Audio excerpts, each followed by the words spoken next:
రోజులే గడువు. పంట చేతికొస్తుందని రైతు ప్రసాద్ ఆనందంగా ఉన్నారు. అదే సమయంలో ఆయన ఆశలపై అనుకోని వరద నీళ్లు చల్లింది. నీట మునిగి పంట మొత్తం పోయింది. ఇలాంటి పరిస్థితుల్లో రైతుకు ధైర్యాన్నిచ్చింది రైతు సాధికార సంస్థ. తక్కువ పెట్టుబడితో ఇతర పంటలు సాగు చేసి భూమిని సారవంతంగా చేయడంతో పాటు అదనపు రాబడి సమకూరేలా దోహదం చేసింది. కృష్ణా జిల్లా బాపులపాడు మండలం ఆరుగొలను గ్రామానికి చెందిన రైతు చలం ప్రసాద్ 4 ఏళ్లుగా ప్రకృతి పద్ధతిని అనుసరిస్తున్నారు. ఈ క్రమంలో తనకున్న ఎకరా విస్తీర్ణంలో ఖరీఫ్లో వరి పంటను సాగు చేశారు. దీనికి సంస్థ రూపొందించిన రాజీలేని సూత్రాలను అమలు చేశారు. దీంతో పంట ఏపుగా పెరిగింది. మరో 2-3 వారాల్లో పంట చేతికొస్తుందనుకున్న సమయంలో ఆగస్టులో అకస్మాత్తుగా వచ్చిన వరద రైతు ప్రసాద్ను నిండా ముంచింది. మొదటిసారి వరదకు పంటంతా నీట మురిగినా మరలా తేరుకుంటుందని రైతు భావించారు. అదే సమయంలో రెండోసారి రావడంతో పంట మొత్తం దెబ్బతింది. చేతికొచ్చే పంట నీట మునగడంతో రైతు ప్రసాద్ ఆవేదనకు గురయ్యారు.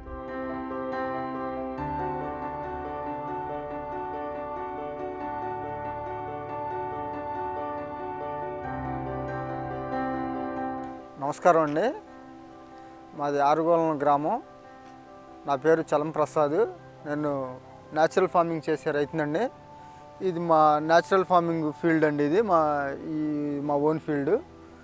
ఇంకా మొన్న 30వ తారీఖు వచ్చి నైట్ పడిన వర్షానికి అనుకోకుండా సడన్గా ఇటు బుడమేరు ప్లస్ ఇటు వాగు మురికి కెనాల్స్ 2 కూడా ఎదురుతానని ఒకేసారి వరద అనేది ఇటు రావడం జరిగిందండి. ఈ వరద వచ్చినందుకు ఈ ఏరియా అంతా ముంపుకు గురయ్యింది.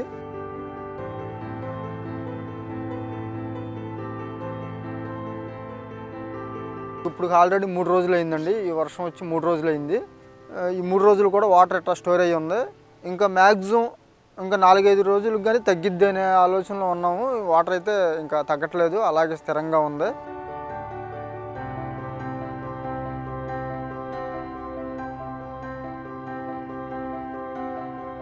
ఇక అట్లాగా నీళ్ళన్నీ బయటకు పోయినాయి, ఖాళీ చేలుగా మనకి మిగిలిపోయినాయండి. దీన్ని పర్యవేక్షించడం కోసం మా డిపిఎం సార్ గారు రావడం జరిగింది. డిపిఎం సార్ గారు వచ్చి చూసి దీన్ని ఇలా వదిలిపెట్టొద్దు, ఈ ఖాళీ పొలంగా ఇట్లా వదిలిపెట్టొద్దు, దీనికి మళ్ళీ మీరు ఆకుకూరలతో అన్ని రకాలు మళ్ళీ పిఎండిఎస్ విత్తనాలు కలుపుకుని తోటకూర గోంగూర లాంటివి కలుపుకుని జమ్మమని చెప్పడం జరిగింది, సలహా ఇవ్వడం జరిగింది. ఆయన సలహా మేరకు మేము ఏం చేసామంటే మనకి గేదెలకు ఉపయోగపడే గడ్డి రకాలు ప్లస్ మనకి ఆకుకూరలు తోటకూర గోంగూర ఖాళీగా ఉంచకుండా భూమి మీద జిమ్మడం జరిగిందండి. ఆ జిమ్మిన క్రమంలో మనకి తోటకూర గోంగూర చక్కగా రావడం జరిగింది. దాన్ని మనం కొట్లుకి వేసుకుని కూరగాయ షాప్కి వేసుకుని దాని మీద కొంత మనం ఆదాయం తీసుకోవడం జరిగింది.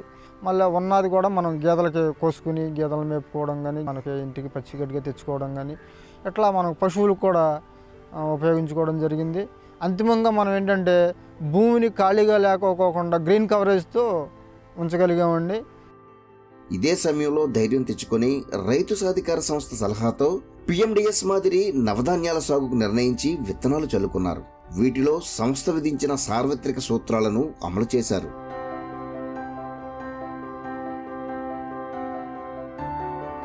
ఈ విధంగా సాగు చేసిన పంట నుంచి కూరగాయలు ఆకుకూరలతో పాటు పశుగ్రాసం సమకూరింది. 2 నెలల పాటు పశువులకు ఈ పొలం నుంచే మేత అందించారు.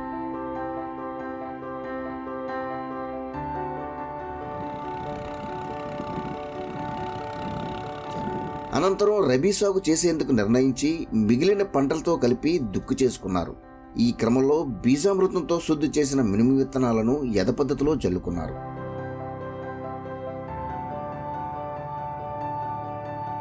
ఈ విధంగా సాగు చేసిన మినుము పంటకు ద్రవజీవామృతాన్ని పిచికారీ చేసుకున్నారు. మరో 15 రోజులు గడిచాక పంటలో ఉత్పత్తి పెంచేందుకు మీనామృతం ద్రావణాన్ని సాగుకు అందించారు. పంటకు అవసరమైన పోషకాలను సకాలంలో అందించడం వల్ల మొలక శాతం మరింత పెరిగి మెరుగైన దిగుబడికి ఆస్కారం కలిగింది.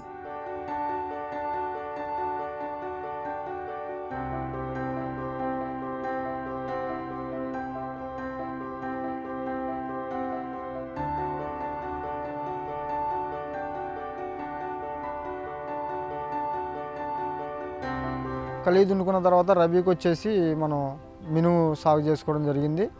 మనం ముందుగా మళ్ళీ మన పద్ధతిలోనే మినుముని చక్కగా బీజామృతంతో విత్తన శుద్ధి చేసుకుని జిమ్ముకోవడం జరిగింది. అట్లాగే మొలక శాతం కూడా బాగా రావడం జరిగింది.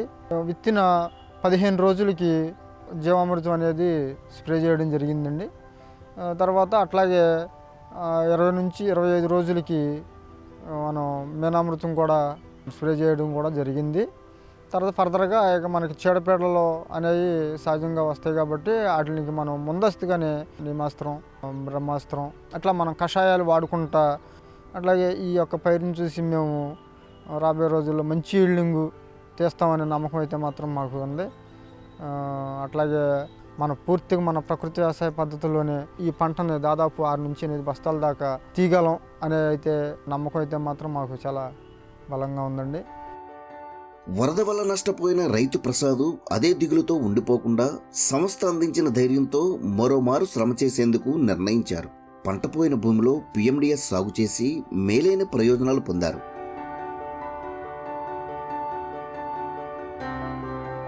దీనికి కొనసాగింపుగా రబీ పంటలో మరింత రాబడి సాధించనున్నారు. ఈ విధంగా పంట నష్టపోయినా ముందుకు సాగిన రైతు ప్రసాద్ను తోటి రైతులు ఆదర్శంగా తీసుకుంటున్నారు.